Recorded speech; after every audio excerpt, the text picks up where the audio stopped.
Hi, I'm Mike Marino, and this is a brand new episode of Live from My Mother's Basement.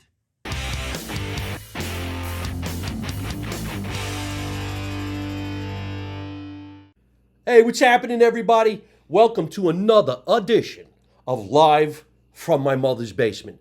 Now, unfortunately, we're in my studio in Los Angeles, California. I'd rather be in the basement in New Jersey, but I couldn't do it because I'm out on tour. But I will tell you this, ladies and gentlemen. One of my mentors in the stand-up world happens to be sitting next to me right now. It's taken me a long time to actually be in the same area where he is because he's constantly working as an actor and a mentor and a comedian and a jack of all trades. But this is how it all started in my career as a stand-up comedian. Ladies and gentlemen, Ken Kasper. What's up, bro? Hey, thanks, buddy. Great to see you, man. It's been a long time. Holy shit. Guys, stay tuned. Watch this. It's very rare to meet a stand-up comedian who not only performed in comedy clubs, theaters, many different television shows, but actually performed in the street. In the street. And not any street. Columbus Avenue, Upper West Side. One of the toughest streets in the United States. Used to pass around the hat, and I was able to earn my rent passing around the hat doing stand-up comedy the summers of 79, 80, and 81. New York City. New York City. I used to chase buses. Homeless people would come over. And by the way, I want to first thank you very much for putting me on show number 2011. After 48 months, 1,408 days. I guess you ran out of guests, but I appreciate it. You know, when you run out of guests, you call your friends from the past. And by the way, just a little sneaky, Mike. I happen to be about 3 feet taller than this guy, and for some reason, we look exactly the same height. I'm 5'7". How tall are you? I'm 6'8". No, you're 5'7"? I met you. You were 6'4". Again, I'm shrinking. What the hell happened? That's what happens. We look exactly the same size. I'm 6'5". He's how tall was Herbert Villachist? I don't even know who that is. Look, the boss. No, we look the same size. Okay, very smart. Folks, stand-up comedy back in the day when he started, I guess it's the time you started. What am I, George Washington? What do you know what time I started? What am I, prehistoric? That's a Jewish comedian. He's always got to have one up on the other comedian. We're probably never going to get the story out, but that's okay. We're going to have some fun. To perform actually in the street had to be one of the most difficult things anybody could actually do. And to have the balls big enough to actually do that. So let's go back in time. Now, where exactly were you born? You really want to go back? Oh, yeah, no, yeah. Come on, we're going to bring it forward. I was born in the Bronx, a pretty rough area. And just to circle around a little bit, I ended up becoming an assistant district attorney in the Bronx. So I'm born in the Bronx, and then I became an ADA in the Bronx. Isn't that absurd? I don't, how do you become an assistant district attorney? I mean, did you go to school for that? I mean, if you turned out to be a comedian, you obviously had to study how to be a lawyer. Well, my path was I went to an all-black law school. Come on. And I got a minority scholarship. No way. How's that for being a smart Jew? Holy shit. I got a minority school. I went to Thurgood Marshall School of Law, 98% black, 1% Hispanic, and me. Okay? So I got... and you got it for free. No, I didn't go for free, but I went for cheap. I want to circle back a little bit to the street stand-up. You know how I used to start? I used to hire this teenage kid to stand there. Because you can't really start doing it with nobody there. So I used to hire the guy to stand there. And then he would stand there, then someone would say, what's he looking at? Then there would be 3 people. Then there'd be 8 people. Then there'd be 20. And then I was able to start working. Okay, but I started by hiring this one guy, but I also used to watch Rick Aviles. He was a great comedian in the street. I don't know who that is. Charlie Barnett, who was supposed to be the next Eddie Murphy, but he had drug issues. I studied the great street guys, and I went, God, these guys are amazing. So I said to myself, let me pick an area that's my people. So I tried Central Park by the boats, but nobody really stopped. I tried Greenwich Village, but the cops kept moving me. But then I found the Upper West Side.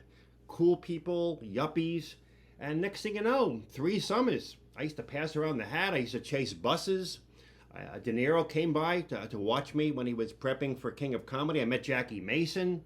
It was exhilarating. It was exhilarating. I What- did like 10 sets a night. What made you go into the street like You that? want to know why? Because I got out of college. I passed the improv audition at the improv. I passed a comedy store, and I passed Catch. And every one of those clubs wanted you to get there 8 o'clock at night and sit there till 3 in the morning. And 99% of the time you wouldn't get on. So I said to my fellow comedian, I said, how am I ever going to develop as a comedian? Sitting there from 8 to 3 in the morning and not getting on. I'm never going to learn how to be a comedian. He said, let's go out in the street. I said, are you out of your mind? He said, let's hit the street. Long story short, I was doing 7, 10, 15 sets a night. I developed more in 3 summers that would have taken me 15 years in those clubs. If you're not understanding, he's saying the word passed. He got passed at the club, meaning they liked him at the club, they liked his work, and he's going to get work at this particular club. Sometimes you don't get passed, you don't get to go to that club anymore. But at that time, it was the saying, you got passed at this club. And most people don't even say any of that anymore. Now it's, did you get the job and do you have any followers on Instagram? So everything is completely different. So then to do so many different sets, and I guess you're saying summers because it was too cold to do it in the winter? Yeah. Now, how about the fall or the spring? Started around April until around August, September, and fellow comedians were sitting in the back, maybe never getting on, and I was doing 10, 15 sets a night. So I became like a monster, and I was paying my rent. You believe it or not, people throw $1, another dollar, another dollar. I was sometimes making, we're going back almost 35, 40 years ago. Some nights I was making $300, $400, $500. We're going back 35, 40 years ago. I don't even think anybody would perform in the street like that. I mean, of course, you see people in the street who do backflips, magic tricks, stuff like that. But I haven't seen a comedian hit the street probably since then. Yeah, well, I'm going to toot my own horn. It takes balls because you got to deal with hecklers, you got to deal with cab drivers, you got to deal with bus drivers. I learned to use the environment. I looked at the streets as I would stop buses. I would stop homeless people. Somebody threw a bucket of water for me from the 3rd floor. I took a take and I did a funny line. To me, the elements were like the funniest part of my shows were what was happening around. You know, I didn't stick to straight material. And I'm telling you something. I'll never forget one night. I wasn't working. I was walking on Columbus Avenue. A woman yells, "Hey, you're the comedian. Are you working tonight? I'm bringing some friends to see you." I said, "No." And they go, "Really?" People were like asking me to perform. It was a highlight of my life. I have to tell you. I look back at those days and exhilarating. I wish every comedian can get out there and just feel what I felt.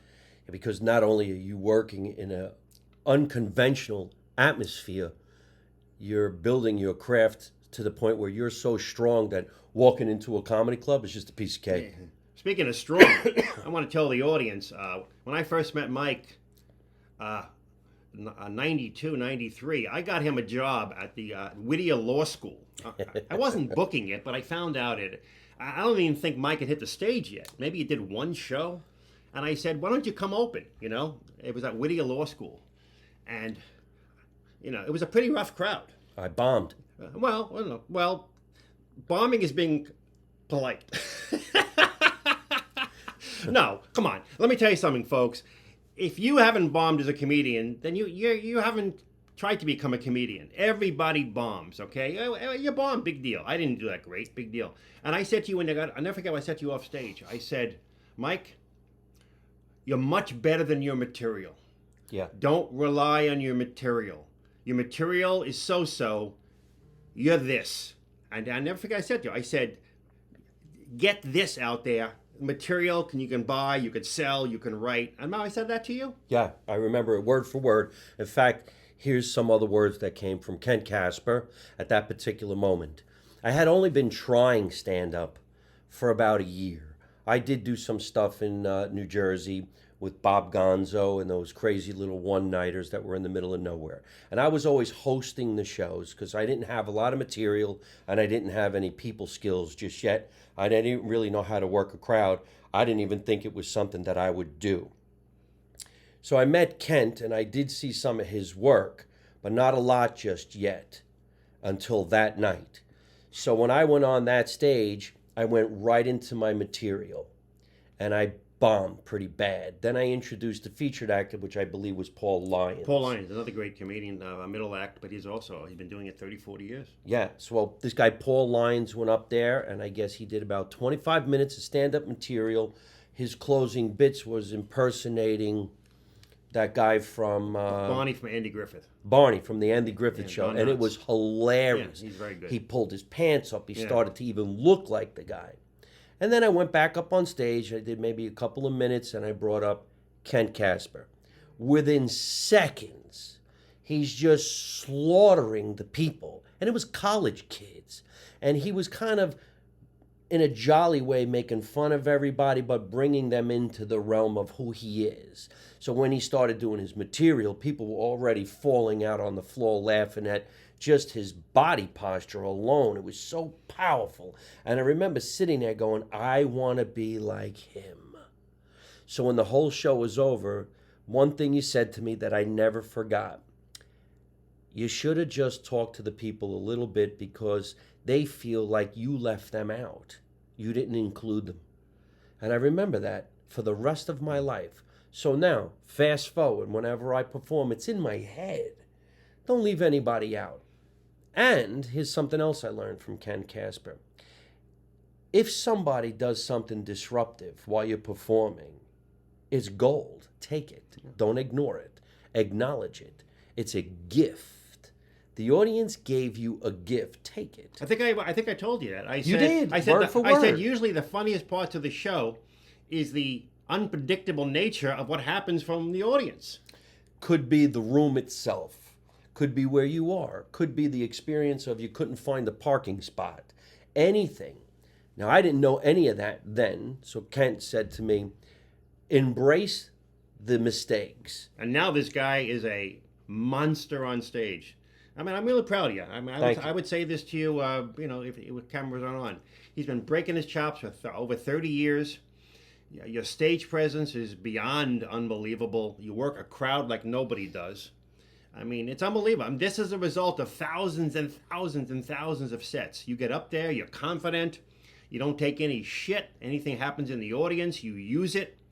I call it, you're a comedic beast. But that comes from 30 years, 35 years of pounding away. You don't get this way by hitting a button. Yeah. And I'm really proud of you, man. Thank you. I appreciate that. I really am proud of you. So here's some other stuff that started to happen in our careers. So I'm in California. He's in California. I really just wanted to be an actor. I was trying to go out on auditions and stuff. But I would watch Kent perform, and there was just one of those things where I want to be like him. I want to be able to destroy a place just like that. And you're watching, and you're learning, and you're trying not to be exactly like him, not to do any of his jokes. But there was another thing you taught me.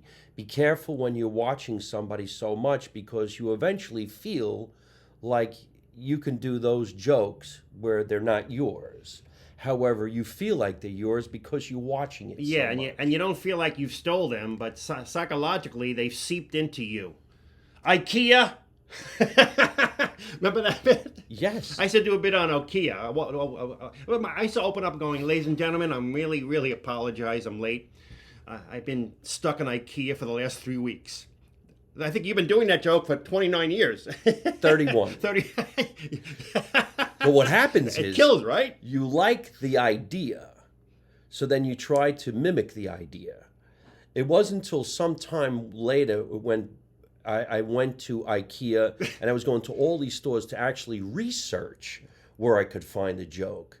And then you take the idea. And you realize you couldn't get out. Yes, for real. But he didn't believe. But you know what? I wasn't doing stand-up at the time, so I said to Mike, take it. Change it around, flip it around. I mean, not the only person in the world. Any comedic mind that goes into IKEA is going to come out with some sort of IKEA joke. Boom. That's another thing that you said to me. Take 10 comedians, put them in Denny's. They're all going to come out with similar jokes. Or take 20 comedians and put them on the airlines. You'll have 20 of the same bits almost. Yeah. You know, nobody really owns a subject matter. So it can crisscross, you know what I mean? If something's word for word, it's a little bit weird. But anybody goes into IKEA, they realize they're trapped. There's no windows, and you can't get out. I mean, it doesn't take a brilliant mind to write that bit.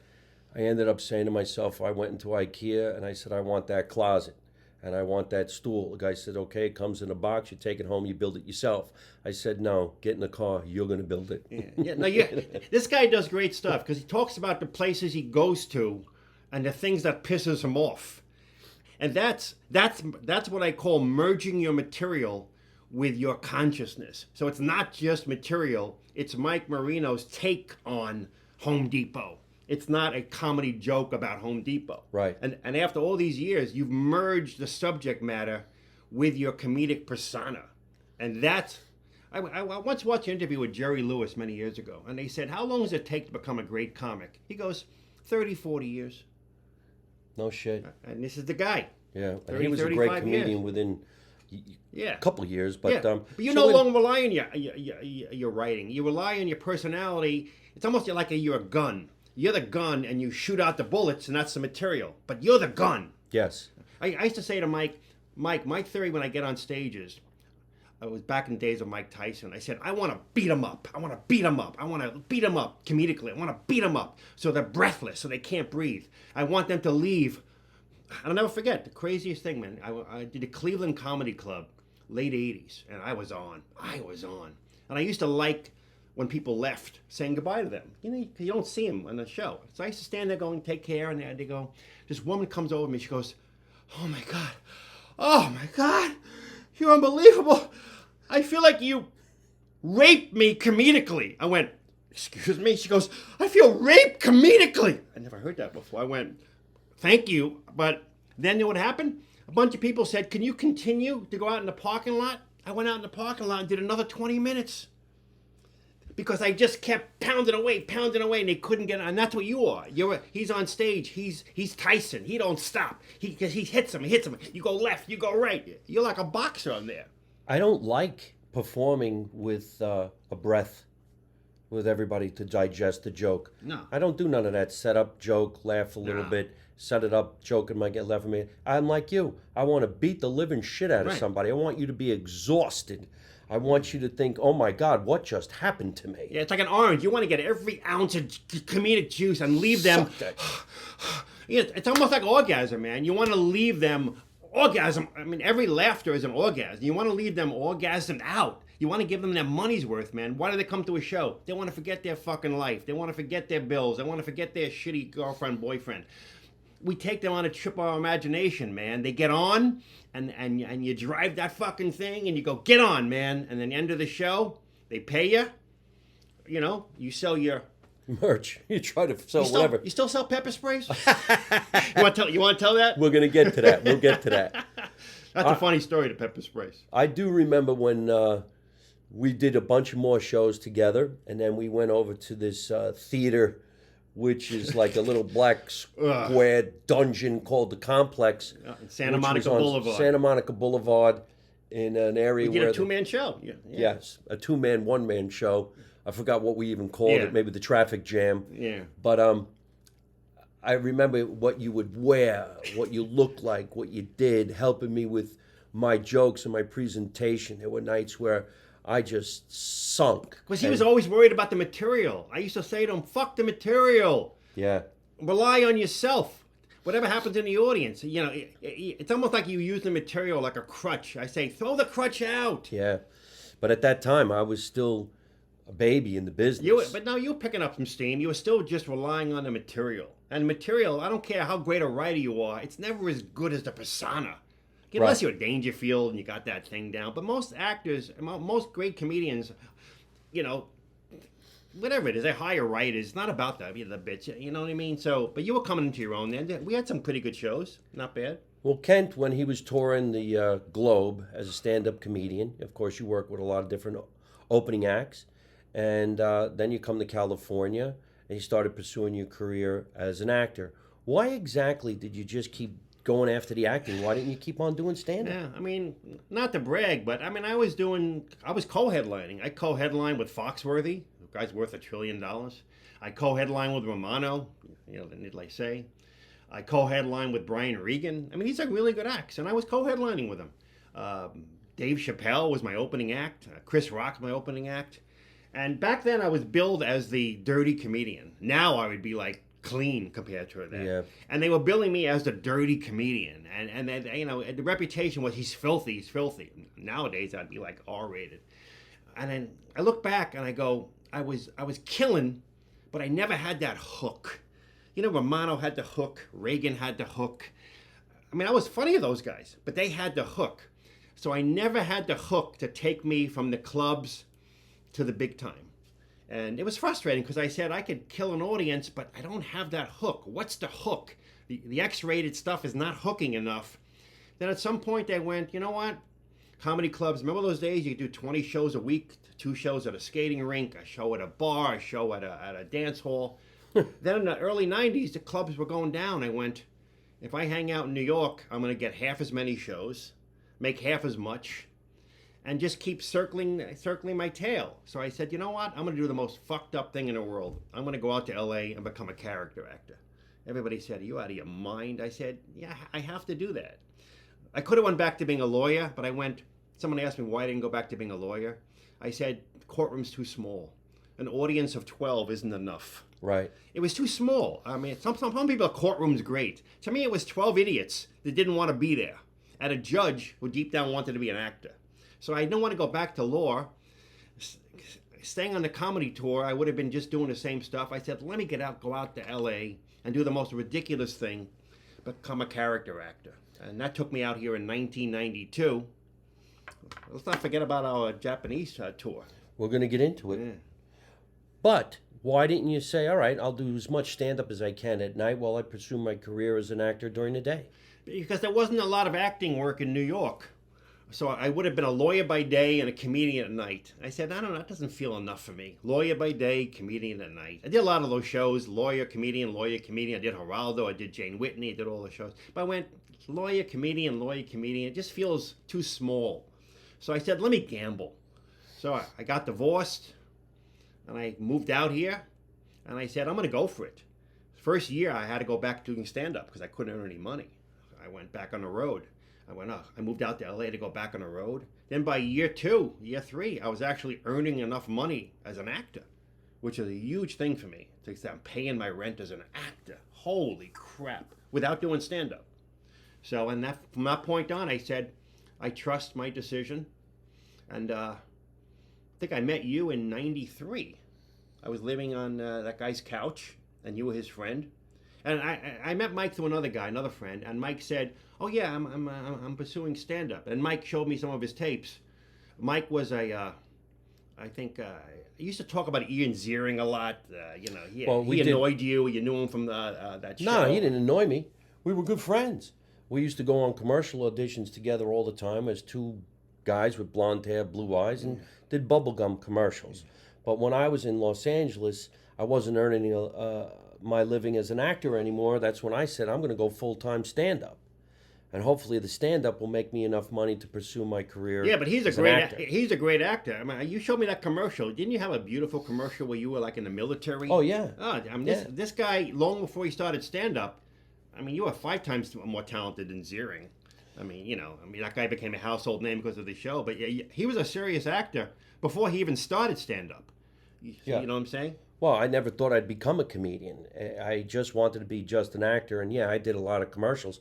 But when your face changes and you're not that young apple pie kid anymore, you got to do something. Yeah, I was surprised when you said to me you want to do stand-up because you don't with stand-up you don't want to do it, you have to do it. So I didn't know if Mike was one of those that has to do it or wanted to do it. Well, here's another reason why I ended up wanting to do stand-up all the time. And you phrased this. I remember saying to you, what's it like to kill like that? These people are standing.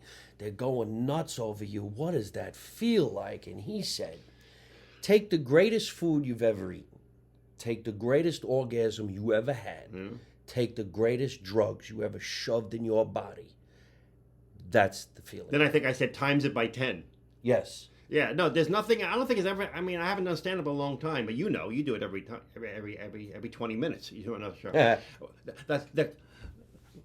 The laughter from a crowd. There is no better drug on this planet Earth. It is heaven on earth.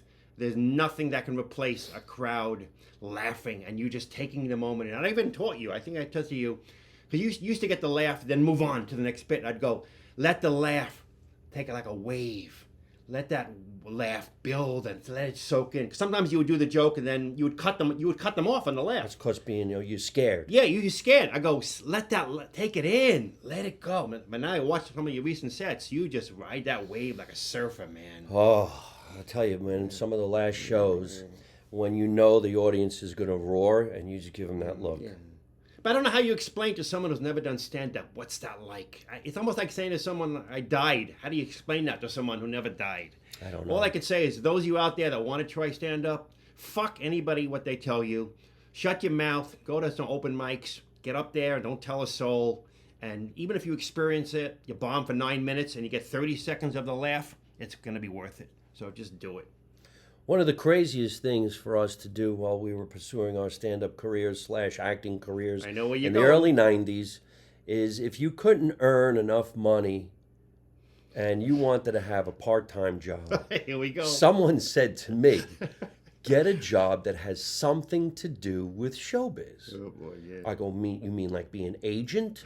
Well, you don't want to wait tables. That's got nothing to do with stand-up. No. And you don't want to be a bartender because everybody at that time was a waiter or a bartender Yeah. at night, so you can have your days free for the auditions you thought you were going to That was get. cliche. That was cliche. Right. That don't even happen anymore. And then there was pilot season, which is supposed to be the first 3 months Yeah, of the it's year, supposed which to be, yeah. probably doesn't even exist Yeah. anymore. Maybe it does. I'm not part of that. But someone said to me, you could create a career, just perform as much as you can. They have a thing here in Los Angeles, California. It's called Comedy Traffic School. And the classes are taught by comedians so that the comedian can make the boring subject matter interesting and funny.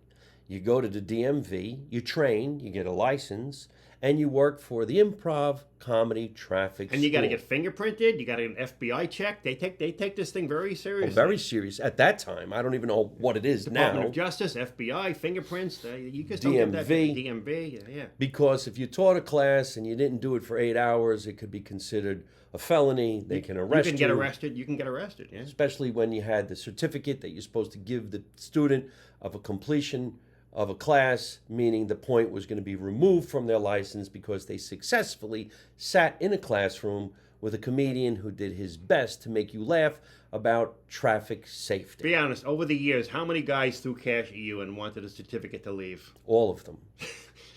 And I was the guy who did it.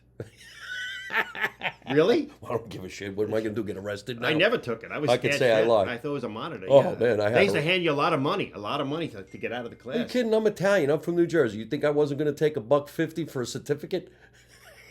Damn. No wonder you had no one in your class. He's sitting there alone. 5 o'clock, nobody's there. Hey, have a good day. So Mike, However- you started teaching first.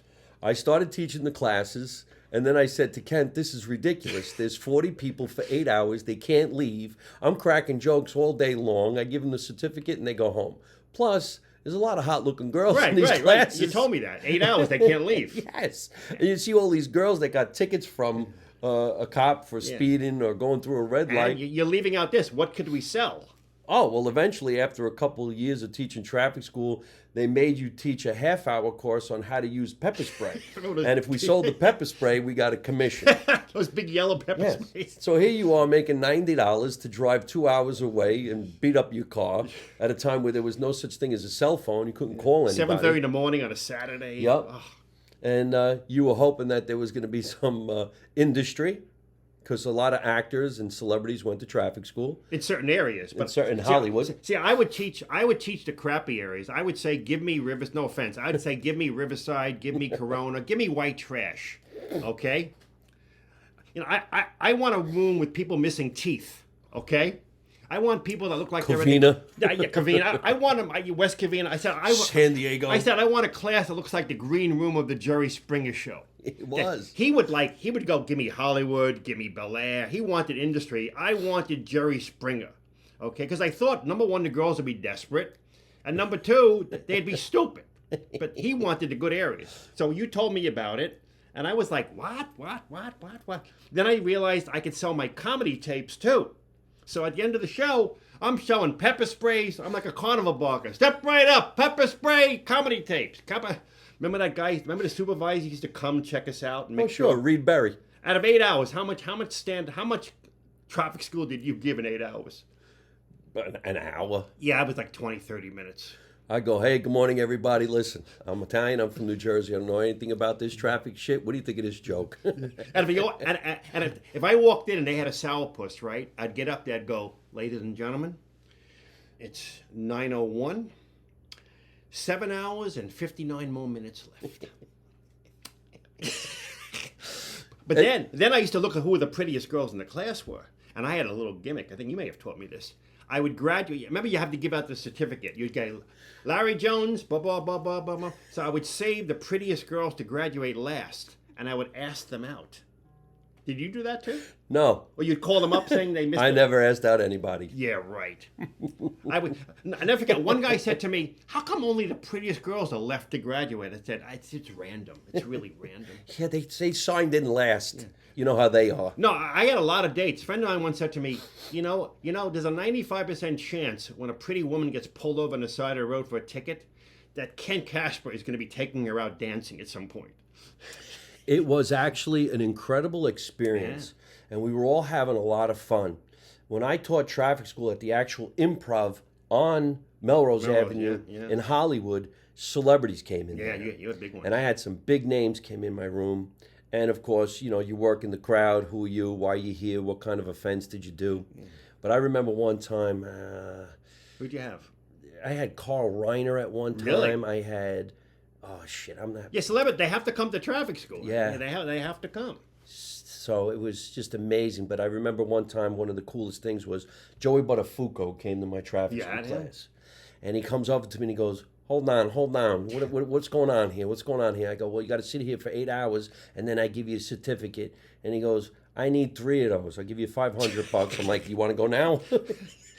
I had, remember the OJ thing? I had the guy Ron, who OJ killed. Oh, no kidding. I had his father. Oh, no shit. Mustache. Wow. I spent half the class talking about the OJ case. Yeah. Yeah. Imagine that. Yeah, that was crazy. You don't know who you get in the class. Well, in my case, I mean. Who was the guy who wrote The Odd Couple? Simon? Neil Simon. You had Neil Simon? Yeah. See, that's the power. That you have the most powerful people in the world, but we have the power because we have the certificate. Yes. And they have to sit through the class. I mean, and I also got a chance to do a lot of stand-up. Didn't you work on a lot of bits? I worked out so much my material. One of the things that I can say now, and I really don't care, it was a mean thing to do to some of the comedians because they promised the comedians, if you train, if you get this license, if you teach traffic school, you're going to get to perform at the Improv. He was full of shit. They never let us perform there. They treated us like dirtballs. And I'll never forget one day I was teaching this comedy class, the traffic school class. We give out passes. Yeah, remember that? And they would use the pass to come and see other comedians for free, but they never came to see us. So I started running a Tuesday night show called Masker's Cabaret. Remember that? Which was in walking distance of the Improv. We did the Masters That's thing. right. Yeah. And that's where we were getting the audience. But here's the deal. A lot of the other traffic school instructors, they were really not stand-ups. They were just making extra actors. money. Yeah, they were very serious about the course. Yeah, we did Masters. We used to perform in the back of a restaurant, right? Yes. These two weirdos that own your joint. Whatever happened to them?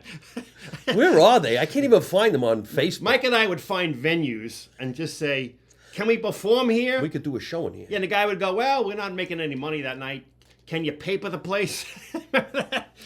We had this showroom on 3rd Street in Santa Monica, down the block from the Improv, called Masker's Cabaret. No, it wasn't Santa Monica. It was in Beverly Boulevard. West Hollywood? Yeah, West Hollywood.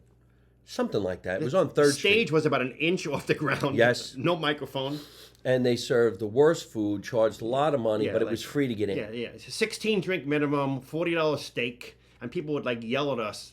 And you and I used to talk about, hey, how many sketches did you do on the Tonight Show? Oh, yeah, at one point, that's this guy was doing 8 sketches a night on the Tonight Show, and you would go, call Scott, call Scott, call Scott. Yeah. I nabbed a few, but every time I turned on, you and Jay, you got a bunch of great sketches. Isn't that amazing? And you know what's really funny? And I'll say this, it never feels like it's enough. No. When is it going to be enough? I mean, I just did Carnegie Hall, right? In December 2024, Kent. all I think about is how come I'm not at Madison Square Garden. You hear that? He's casual about Carnegie Hall. What's wrong with me? Yeah, you know what I'm saying? What's It's like wrong he with me? casually throws out, I was in Carnegie Hall. I mean, come on. You're right. When is it ever enough? You do Madison Square Garden. Why didn't I do Palladium? I get it. But I also tried to tell you over the years, take in the fact that your life is about making people laugh. Enjoy the journey. Mike has a tendency to get caught up on the end result. I said, look at the journey, man. Look at the life you've lived. Look at the amount of happiness you've given to people. Look at what you do for a living and people pay you. You know what I mean? So sometimes you get caught up in the end game. I say, enjoy the trip, man. Enjoy the journey. You know? Speaking of the Tonight Show, how crazy is it that at that time you can get on TV shows by going to these casting sessions? I don't even know if they have them anymore. I think they illegalized it at one time. Right. Those places you had to pay. For $25 though at that time, you met a casting director and they handed you a scene. What a scam. You did the scene and you hoped you were going to be added to the show that casting director worked on. I hated those. I thought it was a scam. Back in the day, it was called Real Pros. Oh, yeah. Real Pros? Yeah, you would. In other words, a casting director that would never see you in 1,000 years, if you paid them $39, they gave you some shit-ass scene to do with a shit-ass partner. And they Stranger. Stranger. And you're out $40 and you never saw that casting director. If it was the casting director at all, they usually sent the assistant. They sent the assistant. Man, oh man. But that's the beating we take. However, when I went down to do the thing for the Tonight Show, it was Scott Atwell, and he was the casting director. He was a good guy. Yeah. But he wasn't the casting director for stand-up. No. He was the casting director for the sketches. For the sketches, yeah. So when I met him, he said to me, "Oh, you're a stand-up? Well, it's not what I do." Yeah. But he said to me, he goes, "If you want, why don't you go ahead and do a set? I'll watch what you do, and maybe I can get you a skit." So... They called them skits back then. Sketch. Like being on a SNL, quite honestly. Yeah. So I did my stand-up routine. Do you know it was like 2 days later and he gave me a skit? Yeah. I went down there. So it played it forward. It worked. And then I ended up doing sketches on The Tonight Show for almost 10 years. Yeah. You realize it was 10 years? Yeah, you and Jay, you were the audience guy. And it wasn't bad. I mean, you pre-taped them. They paid you $400 or $500. You're out of there in an hour. And you got residuals. And you got residuals. It was nice. Yeah. Now you're known for a guy who's doing sketches on The Tonight Show, which eventually started to hurt my feelings because I'm like, well, but I wanted to do stand-up. And do you know, I ended up doing a corporate event with Jay Leno after 2 years. And he looked at me and said, "What are you doing here?" I said, "I'm your opening act." He goes, "You do stand-up?" And I go, "Yeah, that's how I got on the show." And he goes, "I thought you were an actor." Yeah. And I'm like, does anybody down there talk to each other? So then he said, "You're really good. We're going to have somebody come check you out. We'll see if we can't get you to do stand-up on The Tonight Show." And they passed on me. But I was already on the show, so I was kind of like, how is this happening to me? Yeah, but you know what? In the 60s, 70s, and 80s, if you did The Tonight Show, the next day you were famous. Now, if you do a Kimmel or you do a Fallon, nobody even cares. No. It doesn't have the cloud of Tonight Show. So I used to say to Mike years ago, stop worrying about The Tonight Show and all those places. You know what I mean? Just continue to do what you're doing. You're not from the mold of a 6-minute joke person. Okay? I'm not. I remember what I said to you? I said to you, what's the difference between a comic and a comedian? You remember that? No, but spell it out. Yeah. I heard this many years ago. A comic says funny things. A comedian does things funny. I used to say to him, "You're a comedian." Yes. Those shows want comics. Joke. Great comedians are not necessarily great stand-ups. Jack Lemmon was a great comedian, not a stand-up. Dick Van Dyke was a great comedian, not a stand-up. Walter Matthau, great comedian, not a stand-up. Robin Williams was both comic and a stand-up. I said, "Mike, you're a comedian. Don't try to be a comic." The comics get on those late night shows. Yeah. I never got on because I was never a comic. I really don't do that. I don't do set-up joke. No. I couldn't play with a drummer. I wouldn't even know how to do it. Like a ba-dum-bum. I couldn't. However, I still can do stand-up on talk shows, but I would want to do what I want to do. Because eventually, when I did stand-up on the Martin Short Show, which is the first TV appearance I have ever done as a comic, the next day I went down to the Tonight Show to do a sketch. Nice. And I remember the stage manager saying to me, "I saw you on the Martin Short Show doing stand-up." And I go, what'd you think? She goes, I think you're fantastic, but why are you not doing stand-up on our show? And I go, you really all don't talk to each other? Yeah. That's what I tried to do. And she goes, well, wouldn't that make sense? I'm like, wouldn't it? The fuck? Now let's get to you calling me up saying Tony Scaduto has a gig for us. Tell him about this. Tony Scaduto, may he rest in peace. Yeah, nice guy. He was the guy who got me started at the Comedy Traffic School. Well, he was booking a one-nighter, well, not a one-nighter, a week run for the USO comedy tours in Japan. So he said, do you want to go? I don't even know if we got paid. Oh, we got paid? But to go to Japan. No, we made pretty good cash for Did back we? then. Oh, yeah. We went all the way to Japan and had the greatest experience of a lifetime. It was just the two of us, right? On the way there, I'm not sure if you had fish or what you're allergic to. I swear to you, he contracted malaria on the plane. He's sitting there, no joke. I'll never forget. He's sitting there like this. I'm so cold. So cold. I thought we were gonna have to land the plane. I'm going, this guy's going to Japan. He's got 111 fever. He's got malaria. And we got like 800 shows ahead of us. And you're like this. Whoa, okay. You're crying. Hey, I don't know what it was, but boy, did I have 104 fever. Chills. I was sweating and freezing. And I'm like, I'm going to fucking die on this on the plane. It's like a 19-hour flight. And then we got the soup. I tried right. everything. He tried to be, his best. He's like this. A doctor. I'm like, this is it. What's wrong? What's wrong? But it went away. But not until we were in Japan. Well, you saw those Japanese girls. Suddenly had no fever. The fever's gone. Yeah, we entertained. Oh, we entertained at military bases. Yeah. Not even ever realizing that those places existed. And we met so many great people. Okinawa, Misawa, Tokyo, everywhere. Penhuki, wherever we went, it was just the most amazing thing. And I took video of it. Oh, yeah. And believe it or not, about a year ago, I said to Mike, my editor put it on YouTube, and I sent him the clips from our trip. Remember? It's funny. Sadly, we didn't have TikTok. No. We didn't have Instagram. We didn't have Facebook. You didn't even have a cell phone. It was that big fucking camera. But I took video of it. Yeah. And I had a full head of hair. Oh, Mike, you never had a full head of hair. I had some hair. I watched the video. Skinny. I said to Mike, how many girls did you try to pick up? All of them. I tried, hey, come on, man. I was a kid. There's like 11 girls. There was one girl you moved her in with her son in the hotel room. We're gonna be here for 5 days. You want to move in? I think he proposed twice. He was a stepfather to somebody. And we're running around like all night performing, and they treated us like gold. Camouflage clothes. Talking about bombing. You remember one night I was headlining, big deal. But remember one night you got on and you killed. You killed. No, you hadn't gone on yet. I'm not sure what happened. I went on first, and I died. Do you remember? You went first? I'm not sure. I bombed. Why would that have happened? I'm not sure. But I said, Mike, and I also didn't do enough time. And you said, Ken, you only did like 18 minutes. I said, Mike, you got to save the show. Oh, they hated me. You saved my ass. I wonder why. I really don't remember. No, I bombed. I was the opening act. They were hissing Kent. us. I was never the closing act. Maybe that one night, but that was it. I would never have gone on stage after Kent Kasper. No way. You know, we used to pick up women. We used to say, "Hi, my name's Mike and Kent. How long has your husband been away?"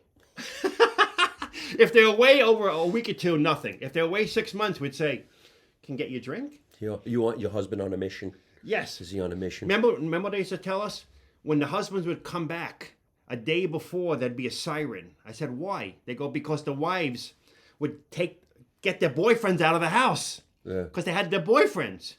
Was that one town called Roppongi that we were taken to a real area of Japan outside the bases by some military guys? And there were areas that, oh my God, the shit that was going on in those areas. I don't know if you remember this story. You weren't with me. A military guy took me to a club, and clubs didn't close till like 5 in the morning, 6 in the morning. So I'm sitting there with the military guy. This young little Japanese girl comes over, starts talking Japanese. So I said to the military guy, "What'd she say?" He goes, "You're not going to believe this." I go, "What?" He goes, "They saw how tall you are and bald. She's here for a engagement party. They all want to line up and kiss the top of your head and rub it for good luck. And they want you to stand on the dance floor. I said, I'm dreaming, don't you dare wake me.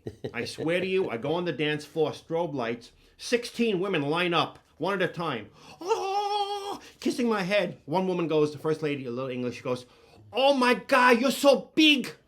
You like skyscraper. Oh my God, you're big like skyscraper. 16 women rub my head. I said to Mike, I'm not going fucking home. Yep. I'm not leaving. Remember, staying we here. don't want to leave. Yeah. Well, you got married twice. Yeah. I think I got a woman. Remember we used to go to the restaurants at night? Mike's very funny in restaurants. Mike will look at a menu like he's studying the bar exam. He gets very serious when the menu comes.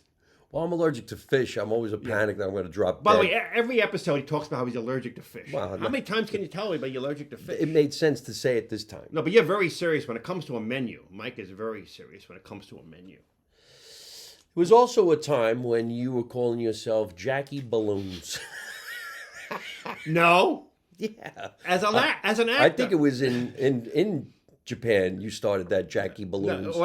As an actor, you're always looking for something to light a spark. Maybe I'll get a toupee. I had a toupee for a while. Maybe I'll change my name. So I had this ridiculous idea. Ken Kasper is funny. I went, what about Jackie Balloons?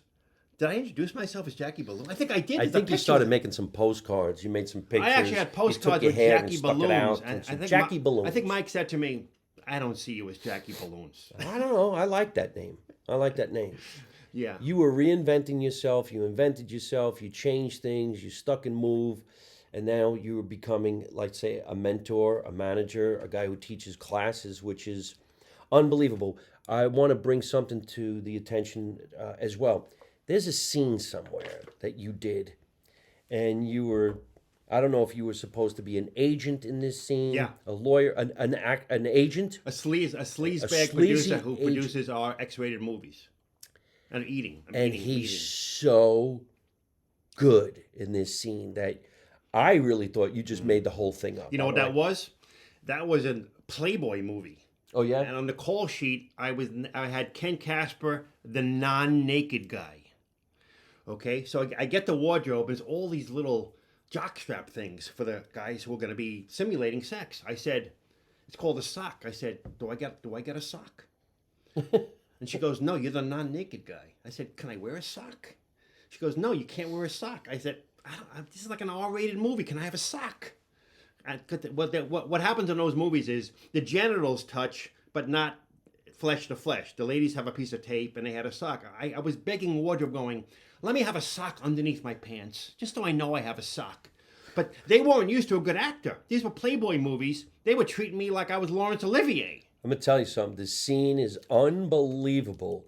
That scene should have got you skyrocketed to every character role in every movie because the way you were eating that bagel and spitting it out. I was spitting the bagel out and eating it. Oh, hold on, I got to take this phone call. Then he would take the phone call. Then he would talk to the person. I'm like, that guy's genius. He's genius. Well, that leads to why I became a branding and marketing coach. I was out here about 18 years, and I was picking up some small roles, some small parts, getting by as an actor. I said, God almighty, why am I not getting more stuff?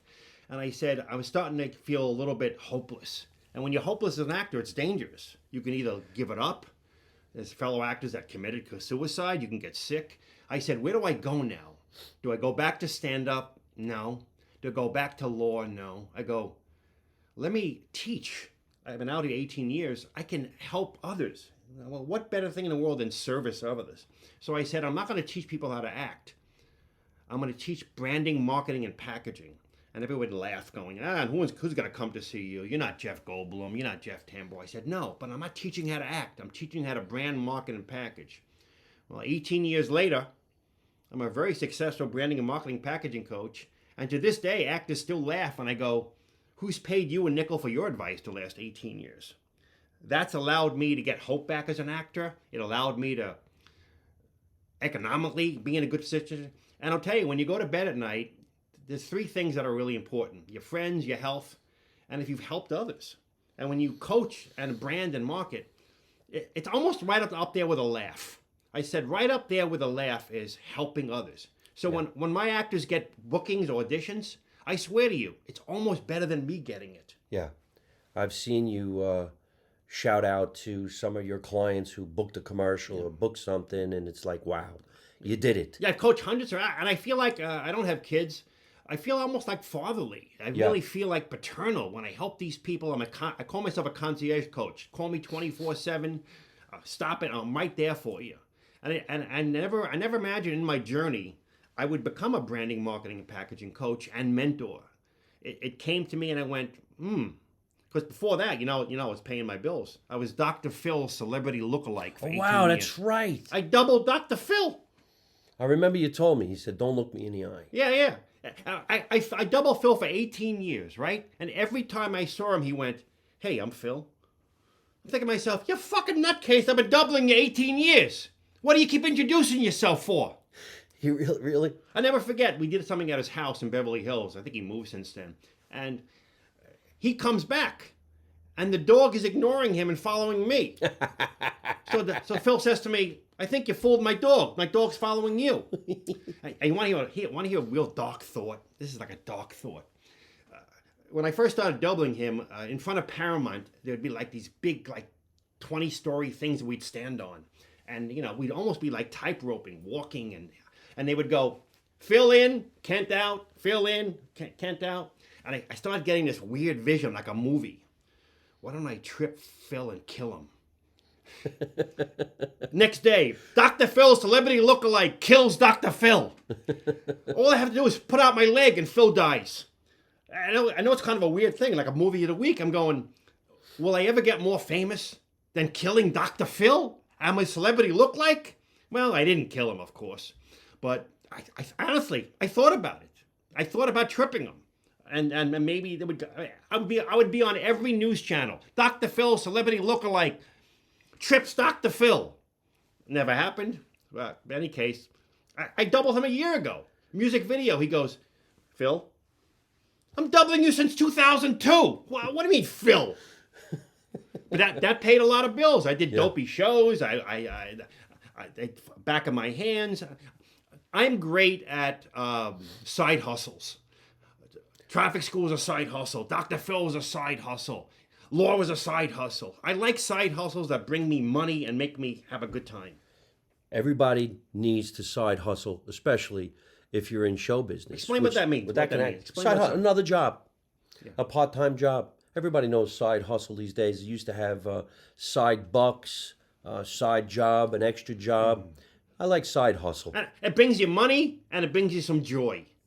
You don't want something to just suffocate you. Stand-up was supposed to be my side hustle. Yeah, side hustle. Now it's my job, and everything else is a side hustle, like maybe getting sponsors. Well, I want to say something else. I tell this to my students. It's called show business.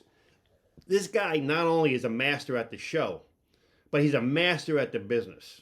He is a businessman. He's his own agent. He's his own manager. He's his own PR person. Some people are good show people, but they're idiots when it comes to the biz. This guy manages the biz as meticulous as the show. I mean, he is just meticulous like you've never seen before. Unless, of course, it's COVID. I'll never forget, COVID, you called me up and you said to me, "Kid, what's the number of unemployment? What's the number of pension? I got no work. What's the number of Social Security?" I go, "Mike, relax." See, Mike doesn't like bureaucratic stuff, so he calls me for numbers of things. Remember that? We all lost out. We had nothing. COVID 4 years ago, everything was done, and everybody was panicking. What are we going to do? I took you out with lunch, and we were like depressed. Yeah, well, could you imagine? I know what it's like in any other career or any other business, but in our business, somebody says you're not going to work at all. Yeah. And then you start doing shows. Yeah, you can't outdoors in parking lots. Yeah, you were bummed. I mean, everybody was just. Let's hope that never happens again. Nah. But speaking of side hustle, there's some books on this table, and I want you to tell everybody about them. Yeah, let me tell you about the books. I always wanted to be an author, but for many, many years, you had to kiss the ass of a publisher. You had to beg them. And I started writing a few books years ago, and publishers would go, "No thanks, no thanks, no thanks." Then all of a sudden, a couple of comedians like Paul Lyons wrote a book. Peter Fogel wrote a book. I said, self-publishing. So I picked their brain. How do you self-publish? And you get it on Amazon? So they taught me how to do it. I said, I have a lot of books in me. So I decided there would be two categories. One would be Ken Kasper, the acting coach, and one would be Clark Henny, kind of the perverted R-rated comedian. So this is the Clark Henny book, Wrong Number, Right Connection, How to Have Phone Sex with Wrong Numbers. I decided that anytime a bill says a guide to phone sex with bill collectors, telemarketers, customer service, wrong numbers, missed out calls. Read this book and you'll turn any wrong number into a massive orgasm. Hilarious. Not that many pages. You can read it on the toilet. Next is, for many, many years as a single man, whenever I attempted sex with a woman, anal sex, I was always told, I'll do anything but anal. All my life, I kept hearing that. Anything but anal. I'll do it. You could kill me, you could choke me, you could hold me hostage, you could sell my body parts, but anything but anal. Well, I decided anything but that. All the excuses I've gotten when I attempted anal sex.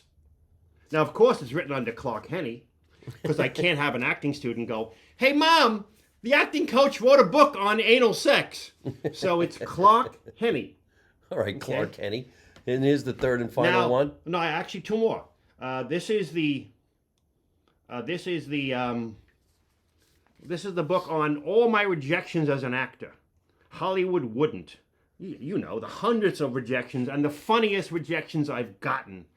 You know, they never say no thanks. It's always a ridiculous thing they say. Yeah, well, these are funny books. Funny. And by the way, this is the cover. This is my new car. I have a Plymouth Prowler, and this is my cat on my shoulder. I hired a cartoonist. That's wonderful. And the second book is coming out is Lights Action. Is this the fourth book? Yeah, this is my fourth book, Lights Action Camera. This is on steps to take as a beginning actor. And I have a couple of more books coming out. I have a couple more Clark Henny books. I'm also going to write a book on traffic school. Oh, really? And I also drove for Uber for 4 years. Oh. And I've got some stories on that one, and that's going under Clark Henny. Trust me, I got 4,000 rides of Uber, Mike. I want to read that book, and I want to see that movie. Maybe I'll play Ken Kasper. And Traffic School, too. You never talk about Traffic Jam, that thing we wrote. We wrote a pilot called Traffic Jam, and we thought it was going to be the biggest thing to hit the streets. It was all about a bunch of displaced comedians who come to Los Angeles in pursuit of their career and have to do a side hustle teaching comedy traffic school. And I actually had a little bit of a deal with... Bruce. Well, Bruce Ornstein... He paid us not to go to work. Remember? He'd pay us to write. Bruce Ornstein was one of the stars of Saturday Night Fever. Yeah, we go to his house. He was the guy who was in the bed and he got beat up. He had a lot of money, Bruce. Right. Well, Bruce also helped us write that project. And then I had met in traffic school Chris Tucker. And Chris Tucker thought it was a great idea. And he brought me to a few network meetings. And unfortunately, it never went anywhere because you still have it? The showrunner, I still have the stuff. It was funny. The showrunner was boring. And I remember Chris Tucker and me sitting in the meeting saying, shouldn't we be doing it? We're the comedians. Maybe we should try to sell it again 30 well, years you later. never know. You never know what we're going to pull out. Yeah, However, I do have to do this because we've been talking for a really, really long time. Ken, tell everybody where they can find you on all social media platforms and how they can purchase your book. Okay, well, you can buy any of these books, Clark Henny or Ken Kasper, on Amazon. You just type in books, Clark Henny, or if you want the R-rated sexy books, or Ken Kasper. If you want, you go to Amazon, you hit books. And coaching, KenKasper.net. Kent with a K, Kasper with a K.net. You'll see about 500 testimonials. I coach online. I'm also always acting. You know, I don't do the Uber anymore. I don't do the traffic school. I mean, I'm living life the way I want. I do miss the stand-up. I even say to Mike down the road, if there's a guest spot, that's the one spot in my life we're going to make it happen. Yeah. We're so going to make it happen. I'm so proud of this guy. I got to tell you, I feel like, you know. I thank you. Yes, I'm in shape.